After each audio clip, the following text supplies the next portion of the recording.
तो जितने भी हमारे शिक्षक साथी जो बीपीएससी ट्री 3.0 री एग्ज़ाम जो होने वाले उसकी, या बीपीएससी ट्री 4.0 या अन्य किसी भी एग्ज़ाम की तैयारी कर रहे हैं, उनके लिए जो है मैं 40 मोस्ट इम्पोर्टेंट जो है पॉलिटी का क्वेश्चन करवाने जा रहा हूँ।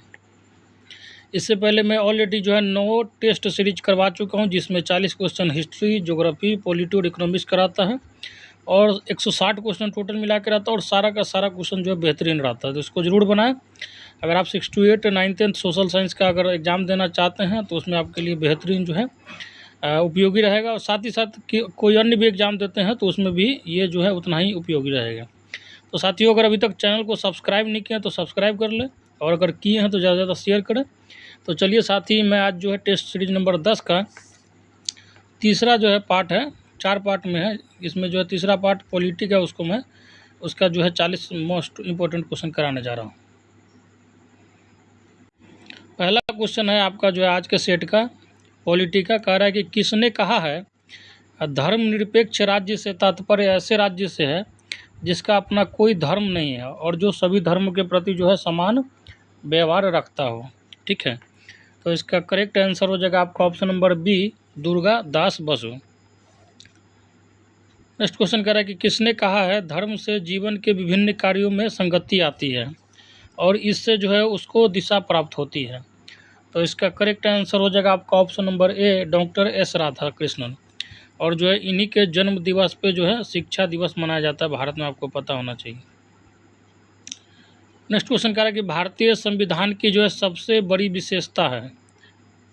तो इसका करेक्ट आंसर हो जाएगा आपका जो ऑप्शन नंबर बी, सबसे बड़ी जो है संविधान है। पूरे विश्व में जो है सबसे बड़ा जो है लिखित संविधान किसके पास है, तो भारत के पास है। 2 वर्ष 11 महीना और 18 दिन लगा था इस संविधान को बनाने में, ध्यान रखिएगा। नेक्स्ट क्वेश्चन कह रहा है कि संविधान के किस अनुच्छेद में यह वर्णित है कि प्रत्येक व्यक्ति धार्मिक विश्वास और उसके अनुरूप आचरण करने के लिए तथा अपने विचारों को दूसरे के समक्ष रखने में जो है स्वतंत्र है। तो इसका करेक्ट आंसर है आपका ऑप्शन नंबर ए, अनुच्छेद 25। वैसे अनुच्छेद 25 से लेकर 28 तक जो होता है आपका धर्म से ही संबंधित है, और ये जो है आपका मौलिक अधिकार के अंतर्गत आता है। जैसे कि आपको पता होना चाहिए, आपका मौलिक अधिकार संविधान के भाग 3 तथा अनुच्छेद जो है 12 से लेकर 35 के बीच में आता है। नेक्स्ट क्वेश्चन कह रहा है कि भारतीय संविधान के किस अनुच्छेद में जो है गौ हत्या पर जो है प्रतिबंध लगाया गया है। तो इसका करेक्ट आंसर है आपका ऑप्शन नंबर सी, अनुच्छेद जो है 48 के तहत। नेक्स्ट क्वेश्चन कह रहा है कि शांति की समकालीन चुनौतियां हैं। तो करेक्ट आंसर है आपका ऑप्शन नंबर डी, इनमें से सभी हो जाएगा। देखिए, शांति के लिए क्या क्या चीज़ होना चाहिए और उसके समक्ष जो है चुनौती क्या है, किसके कारण जो है शांति भंग होता है। तो देखिए, दबंग राष्ट्रों का जो है अपनी संप्रभुता का जो है प्रभावपूर्ण प्रदर्शन, जैसे आपको पता होगा अमेरिका रसिया जो है अपना अपना प्रभाव दिखाने के कारण क्या किए हैं, तो अफगानिस्तान में बम बारूद चलाए, फिर सीरिया में चलाए, अभी यूक्रेन में जो है रसिया चला रहा है।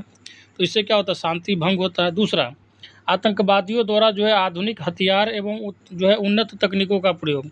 अगर किसी गलत आदमी के हाथ में एक हाई टेक्नोलॉजी का जो है अस्त्र शस्त्र पहुंच जाएगा तो क्या करेगा, वो जो है उसका मिसयूज करेगा। नेक्स्ट जो है आपका वैश्विक समुदाय की जो है मुखदर्शिता, मतलब विश्व में अगर कोई देश आतंकवाद की गतिविधि को बढ़ावा दे रहा है और जो है पूरा विश्व शांति से बैठा है, तो वो भी जो है शांति को जो है एक तरीके से भंग करने का जो है समझिए कि बहुत बड़ा प्रावधान है। तो सभी का सभी आंसर हो जाएगा। नेक्स्ट क्वेश्चन कह रहा है कि किसको कायम करके शांति को सर्वोत्तम रूप में पाया जा सकता है। तो करेक्ट आंसर है आपका ऑप्शन नंबर डी, इनमें से सभी। सबको अगर स्वतंत्रता दिया जाए, समानता दिया जाए, समानता का मतलब कि जाति, धर्म, लिंग, संप्रदाय, इस सब के आधार पर जो भेदभाव नहीं हो और न्याय हो सबके साथ, तो ऐसा समाज हो जाएगा सबसे शांतिप्रिय समाज होगा। नेक्स्ट क्वेश्चन कह रहा है कि इस्लामी आतंकवादियों द्वारा जो है न्यूयॉर्क स्थित वर्ल्ड ट्रेड सेंटर पर जो है हमला किया गया। अमेरिका में ये जो है बिल्डिंग था उस समय का सबसे लंबा बिल्डिंग था, 2 बिल्डिंग जिस पे जो है आतंकवादी द्वारा हमला किया गया था। आपको पता होना चाहिए वो आतंकवादी कहाँ का था, तो पाकिस्तान का ओसामा बिन लादेन। और ये जो घटना हुआ था आपको 11 दिसंबर 2001 को हुआ था। नेक्स्ट क्वेश्चन कह रहा है कि विकास की अवधारणा का जो सशक्तिकरण हुआ। तो करेक्ट आंसर है आपका ऑप्शन नंबर ए, 1950 से लेकर 1960 के दशक में। नेक्स्ट क्वेश्चन कह रहा है कि समाजवाद शब्द का जो है प्रथम बार उपयोग करने वाला था। तो करेक्ट आंसर है आपका option number A, Robert Owen. Next question करा कि जिसे जीना है उसे युद्ध करना होगा, यह कथन किसका है? तो यह कथन जो है आपका मुसोलिनी का, और मुसोलिनी कहाँ का था? तो आपको पता होना चाहिए, इटली का था, और वो जो है फासिस्टवाद का जो है फासिज्म का समर्थक था। नेक्स्ट क्वेश्चन कह रहा है कि अनुच्छेद दिया गया और उससे जो आपको मिलाना है कि कौन सा अनुच्छेद जो उसके संगतपूर्ण जो है सत्य है, सही है। चलिए तो मिलाते हैं। जैसे अनुच्छेद 124 का संबंध किससे है? ठीक है, अनुच्छेद 124 का जो है संबंध किससे है? तो आपको पता होना चाहिए उच्चतम न्यायालय से। उच्चतम न्यायालय बोले तो सुप्रीम कोर्ट, ठीक है। उच्च न्यायालय होता है हाई कोर्ट, ध्यान रखिए, उच्चतम जब रहेगा तो सुप्रीम कोर्ट हो जाएगा। अनुच्छेद 52 जो है ये आपको पता होना चाहिए किसके लिए, बताइए, मोस्ट वीवीआई क्वेश्चन है। तो अनुच्छेद 52 जो आपका राष्ट्रपति के लिए है। अनुच्छेद 5 में किसका वर्णन है? तो अनुच्छेद 5 में जो है नागरिकता का वर्णन है, ठीक है। और अनुच्छेद 352 जो है इसके तहत राष्ट्रपति आपातकाल लगाती है देश में, ठीक है, ध्यान रखिएगा। तो करेक्ट आंसर हो जाएगा आपका option number D. Next question कह रहा है कि स्वदेशी आंदोलन प्रारंभ किया गया था, तो इसका करेक्ट आंसर हो जाएगा आपका ऑप्शन नंबर ए, 1905 में बंगाल विभाजन के विरोध में। लॉर्ड कर्जन के समय में जो बंगाल विभाजन हुआ था उसी गतिविधि को रोकने के लिए जो है स्वदेशी आंदोलन स्टार्ट हुआ था। नेक्स्ट क्वेश्चन कह रहा है कि किसका काल जो है भारतीय राष्ट्रीयवाद का जो है बीजांकुरण काल जो है सीडिंग टाइम कहा जाता है? तो करेक्ट आंसर है आपका option number C, Lord Lytton का जो काल है उसको भारतीय राष्ट्रवाद का जो है बीजांकुरण काल बोल सकते हैं। नेक्स्ट क्वेश्चन कह रहा है कि द स्टेट एंड रिवॉल्यूशन नामक पुस्तक किसने लिखी? तो करेक्ट आंसर है आपका ऑप्शन नंबर सी, लेनिन है। और लेनिन जो है बहुत ही बड़ा क्रांतिकारी विचारधारा का आदमी था, और वो जो है रूस से था, ध्यान रखिएगा। नेक्स्ट जो है आपका इसमें जो है बहुत बड़े बड़े जो है एक तरीके से राजनीतिज्ञ हैं, और जो है उनका जो है किस क्षेत्र में योगदान रहा है उसको जो है मिलान करना है। तो चलिए साथी मिलाते हैं। जैसे प्लेटो, प्लेटो हो जाएगा आपका दार्शनिक राजा, ठीक है। उसके बाद हम आते हैं किस पे, रॉलस पे। तो रॉलस हो जाएगा आपका जो है निष्पक्षता के रूप में न्याय, ठीक है। बैंथम क्या हो जाएगा आपका? तो बैंथम हो जाएगा आपका उपयोगितावाद, और जो है मार्क्स जो हो जाएगा अतिरेक मूल्य, ठीक है। तो करेक्ट आंसर हो जाएगा आपका ऑप्शन नंबर बी। नेक्स्ट जो आपका मैच द कॉलम है उसको जो मिलाना है, और मोस्ट वीवीआई, इसको जो है मोस्ट वीवीआई लिख लीजिए, और इसमें से एक क्वेश्चन जो अगर आपका किस्मत सही रहा तो पक्का छपेगा आपके एग्जाम में। जैसे वित्त आयोग के लिए जो है किस अनुच्छेद का उपयोग किया जाता है, ठीक है, क्या आंसर होगा बताइए साथी? तो इसका हो जाएगा आपका वित्त जो है आयोग के लिए अनुच्छेद 280 यूज करते हैं, ठीक है। वित्तीय आपातकाल स्थिति अगर लगाना हो देश में तो उस स्थिति में जो है अनुच्छेद 360 का उपयोग राष्ट्रपति करते हैं, मतलब प्रेसिडेंट। और राज्यसभा के लिए क्या हो जाएगा? तो राज्यसभा के लिए हम लोग जो है अनुच्छेद 312 का यूज करते हैं। और जब अगर संविधान में हमको संशोधन करना हो किसी भी तरीके का तो सबसे पहले क्या करते हैं? तो अनुच्छेद 368 के तहत जो हम लोग संविधान में संशोधन करते हैं। तो मोस्ट वीवीआई जो है आज के क्वेश्चन में मोस्ट वीवीआई जो है क्वेश्चन है, तो करेक्ट आंसर हो जाएगा आपका option number D. Next question कह रहा है कि राज्य प्रशासन की जो है वास्तविक कार्यपालिका शक्ति किसमें निहित है? तो करेक्ट आंसर क्या होगा बताइए? आपका ऑप्शन नंबर बी, मुख्यमंत्री में। देखिए, नाम मात्र का कार्यपालिका का हेड जो है राज्यपाल होते हैं, लेकिन आपको पता होना चाहिए सब काम जो है मेनली कंट्रोल कौन करता है? तो मुख्यमंत्री। नेक्स्ट क्वेश्चन कह रहा है कि राज्यपाल जो है किसे मुख्यमंत्री नियुक्त कर सकता है? तो करेक्ट आंसर हो जाएगा आपका ऑप्शन नंबर ए, विधानसभा में जो बहुमत प्राप्त दल के नेता होते हैं उसी को जो है मुख्यमंत्री नियुक्त कर सकता है। कौन? तो राज्यपाल। नेक्स्ट क्वेश्चन कह रहा है कि राज्य मंत्रिपरिषद के मंत्रियों की नियुक्ति कैसे होती है? तो करेक्ट आंसर हो जाएगा आपका ऑप्शन नंबर सी, मुख्यमंत्री के परामर्श पर राज्यपाल के द्वारा, ठीक है। जैसे एक बार मुख्यमंत्री का जो है चुनाव हो गया, जैसे मान के चलिए बिहार में विधानसभा का चुनाव हुआ, 243 सीट होता है, उसमें जो पार्टी 122 सीट लाएगी उसका सरकार बन जाएगा, और उसमें जो है सारे मंत्री बैठ के विचार लेते हैं कि इसको मुख्यमंत्री बनाना है, तो वो जो है गवर्नर जो है उसके बाद राज्यपाल उसको नियुक्त कर देता है। उसके बाद अगर मुख्यमंत्री एक बार चयन हो गया तो किसको कौन सा विभाग मिलना है? मुख्यमंत्री राज्यपाल गवर्नर के साथ बैठ के निर्णय लेते हैं। नेक्स्ट क्वेश्चन करा कि मुख्यमंत्री और मंत्रिपरिषद के बीच जो है क्या संबंध होता है, तो इसका करेक्ट आंसर हो जाएगा आपका ऑप्शन नंबर डी, इनमें से सभी हो जाएगा। मैं समझा देता हूँ। देखिए, मुख्यमंत्री क्या होता है, तो मंत्रिपरिषद का प्रधान होता है, ठीक है। नाम से ही पता चल रहा है, मुख्य चीफ है वो, ठीक है। सब उससे सहमति व्यक्त करते हैं और उसको जो है मानते हैं कि हमारा नेता प्रमुख है और इसी को मुख्यमंत्री बना। मुख्यमंत्री जो है मंत्रिपरिषद की बैठक की अध्यक्षता करता है, ठीक है, सही बात है। और मुख्यमंत्री जो है मंत्रिपरिषद का जो है निर्माता, संचालक, निर्देशक तथा संहार करता है। बिल्कुल सही है, तो सारा का सारा ऑप्शन जो है करेक्ट हो जाएगा। नेक्स्ट क्वेश्चन कह रहा है कि भारतीय संघात्मक व्यवस्था में नगर जो है न्यायपालिका की कैसी व्यवस्था है, कैसी न्यायपालिका जो है भारत में, ठीक है, संघात्मक व्यवस्था में। तो इसका करेक्ट आंसर हो जाएगा आपका ऑप्शन नंबर ए, एकहरी व्यवस्था। नेक्स्ट क्वेश्चन कह रहा है कि सर्वोच्च न्यायालय के न्यायाधीशों की नियुक्ति कौन करता है, तो करेक्ट आंसर है आपका ऑप्शन नंबर जो है सी हो जाएगा, मुख्य न्यायाधीश की सलाह से राष्ट्रपति करते हैं। देखिए, सर्वोच्च न्यायालय के न्यायाधीश को बोला गया है, ठीक है, मुख्य न्यायाधीश का बात नहीं है। अगर न्यायाधीश को नियुक्ति करना होता है तो जो सर्वोच्च न्यायालय के उस समय के मुख्य न्यायाधीश जो होते हैं उसके साथ राय विचार करके राष्ट्रपति जो है नियुक्ति करते हैं किसकी, तो न्यायाधीश की। नेक्स्ट क्वेश्चन करें कि उच्चतम एवं उच्च न्यायालय, ठीक है, मतलब कहने का मतलब high court and supreme court, उच्चतम एवं उच्च न्यायालयों न्यायाधीशों को पदच्युत कैसे किया जाता है। पदच्युत का मतलब होता है पद से हटाना, कैसे जो है उसको उसके पद से हटा सकते हैं। तो करेक्ट आंसर है आपका ऑप्शन नंबर बी, संसद के दोनों सदनों को जो है दोनों सदनों से जो है पारित प्रस्ताव पर राष्ट्रपति द्वारा। देखिए, एक चीज़ समान चीज़ होता है, जैसे राष्ट्रपति को हटाने का प्रक्रिया और जो है सर्वोच्च न्यायालय के न्यायाधीश को हटाने का प्रक्रिया सेम होता है, महाभियोग के द्वारा जो है हटाते हैं। दोनों सदन में जो उसके विपक्ष में जो है प्रस्ताव पारित करना होता है और 14 दिन के अंदर जवाब देना होता है। उसके बाद अगर उस पर सहमति व्यक्त नहीं होता है तो उसको हटा दिया जाता है।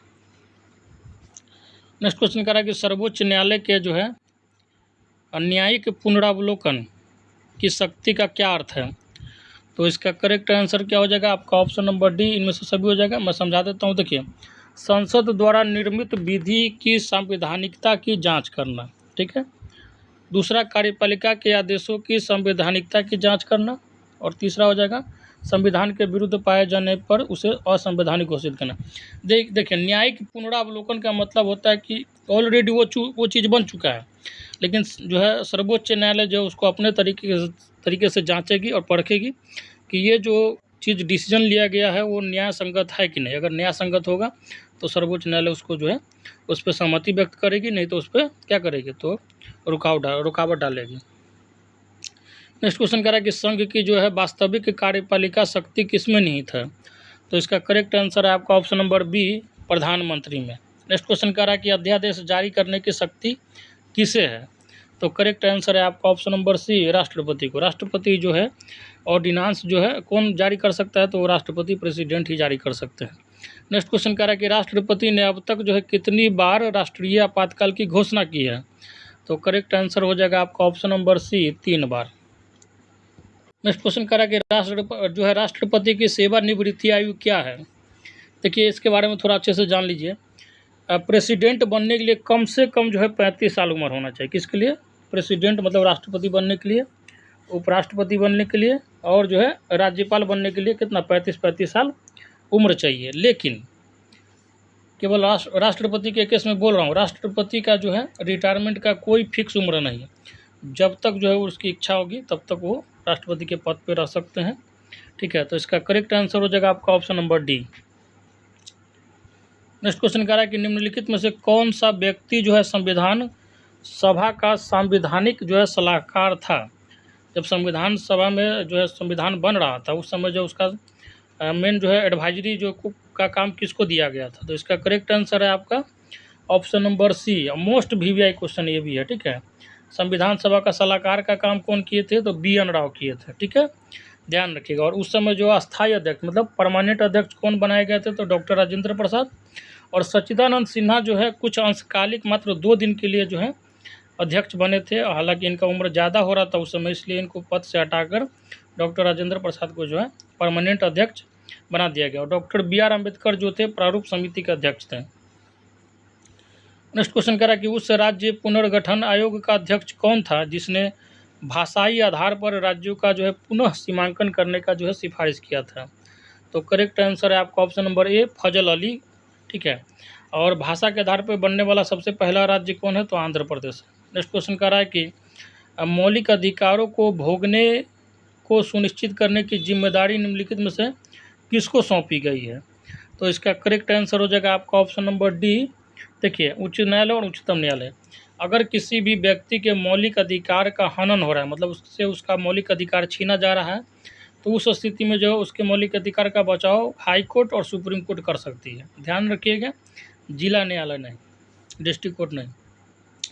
नेक्स्ट क्वेश्चन कह रहा है कि निम्नलिखित में से स्वतंत्र भारत का वह सबसे पहला राज्य कौन सा है जो केवल भाषाई आधार पर बनाया गया था? मैं इससे पहले अभी जस्ट बोला हूँ कौन सा राज्य है, तो आंध्र प्रदेश है। ठीक है, फजल अली आयोग के मतलब बना था, उसके आधार पर जो है भाषा के आधार पर बनने वाला पहला राज्य कौन है? तो आंध्र प्रदेश है। ठीक है, 1853 में बना था। नेक्स्ट क्वेश्चन कह रहा है कि भारत का जो है पहला अराजनीतिज्ञ राष्ट्रपति कौन था? मतलब जो पहले राजनीति से संबंध नहीं रखते थे लेकिन उनको फिर भी राष्ट्रपति जो है बनाया गया, तो उसका जो नाम क्या था बताइए? तो करेक्ट आंसर हो जाएगा आपका option number B, doctor APJ Abdul Kalam. और ये जो है बहुत ही बड़े जो है साइंटिस्ट रहे हैं भारत के, और मिसाइल मैन के नाम से इनको जाना जाता है। ठीक है, मिसाइल मैन के नाम से जाना जाता है। इनका एक ट्रिक है, ध्यान रखिएगा, इन्होंने क्या क्या दिया देश को। तो पटना एक ट्रिक है, ठीक है, पृथ्वी, अग्नि, त्रिशूल, नाग और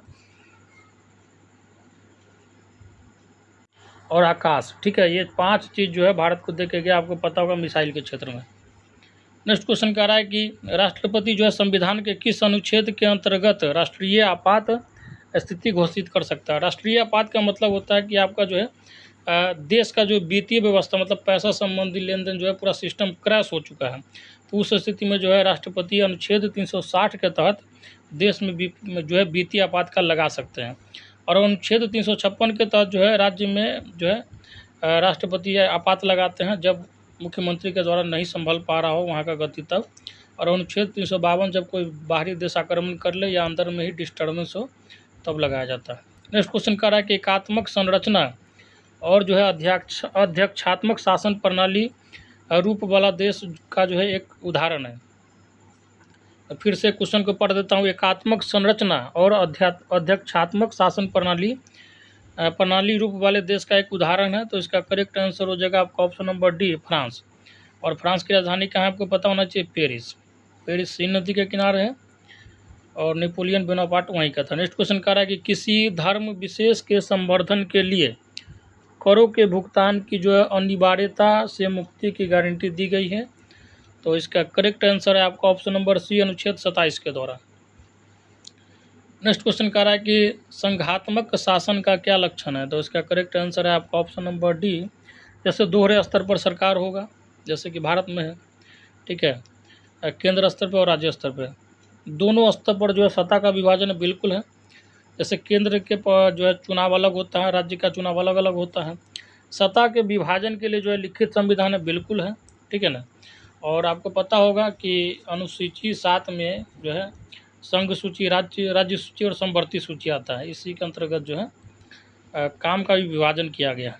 नेक्स्ट क्वेश्चन कह रहा है कि एकात्मक शासन व्यवस्था में, तो इसका करेक्ट आंसर क्या हो जाएगा आपका ऑप्शन नंबर डी, इनमें से सभी हो जाएगा। जैसे एकात्मक शासन व्यवस्था में क्या क्या होता है, तो जो है शासन संचालन की समस्त शक्ति जो है केंद्रीय सरकार के पास होती है।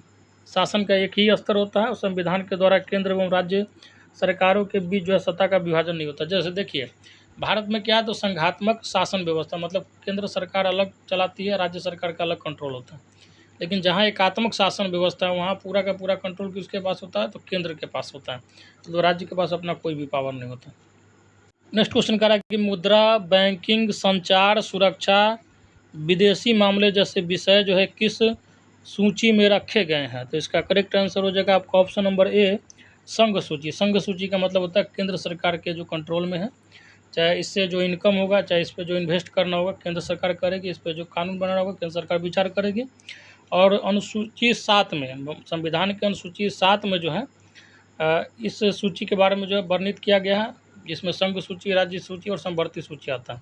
संघ सूची जो है केंद्र के कंट्रोल वाला चीज़ है, राज्य सूची राज्य के कंट्रोल वाला, और समवर्ती सूची में दोनों जो है इन्वेस्टमेंट करती है, दोनों उससे फ़ायदा उठाती है, दोनों मिलकर कानून बनाती हैं। जैसे एजुकेशन सेक्टर में क्या होता है, समवर्ती सूची आता है। तो ये था साथियों आप लोग का 40 जो है मोस्ट इम्पोर्टेंट पॉलिटी से क्वेश्चन। उम्मीद करता हूँ कि आपको ज़रूर पसंद आया होगा, तो ज़्यादा से ज़्यादा दोस्तों में शेयर करें। और आप लोग का सारा जो है करवा दिया जाएगा। बहुत सारे साथियों का ज्योग्राफी का था इच्छा और पॉलिटी का, तो सब करवा दूंगा दोस्तों, आप घबराइए नहीं। एग्ज़ाम से पहले आपका पूरा एनसीईआरटी हो जाएगा 6 to 10th का, पूरा बीपीएससी का 38वीं से 68वीं तक जो है, 68वीं तक जितना भी सब्जेक्ट का है, हिस्ट्री, ज्योग्राफी, पॉलिटी, साइंस सारा करवा दूंगा। और प्लस ये 10 सेट तो करवा ही चुका हूँ, और बहुत जल्दी जो आप लोग का 40 नंबर का होगा वो भी करवा दूंगा।